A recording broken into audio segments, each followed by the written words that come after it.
Hi అండి, welcome to our channel.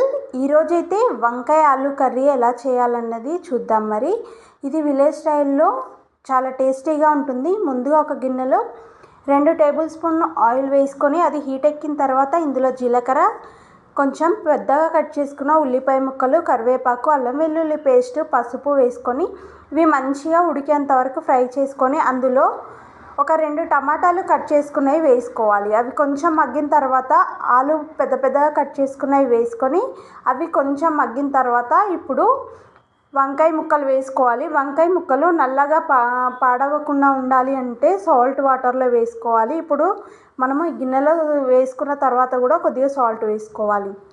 అవి కాస్త ఉడికిన తర్వాత ఉప్పు, కారము, ధనియాల పొడి వేసుకొని బాగా కలుపుకోవాలి. ఒక 5 నిమిషాలు మూత పెట్టుకొని ఉడికిన తర్వాత ఇందులో కొద్దిగా ఒక టీ గ్లాసు వాటర్ వేసుకొని ఇవి కాస్త దగ్గరికి మగ్గిన తర్వాత ఈ కర్రీ పైనంగా కొద్దిగా కొత్తిమీర వేసుకొని కర్రీ అనేది దింపేసుకుంటే సరిపోతుంది. ఎంతో టేస్టీగా ఉండే ఆలు కర్రీ, వంకాయ ఆలు కర్రీ ఎలాంటి మసాలాలు వేయకుండా ఈజీగా టేస్టీగా చేసుకోవచ్చు. ఈ వీడియో నచ్చితే లైక్ చేసి సబ్స్క్రైబ్ చేసుకోండి.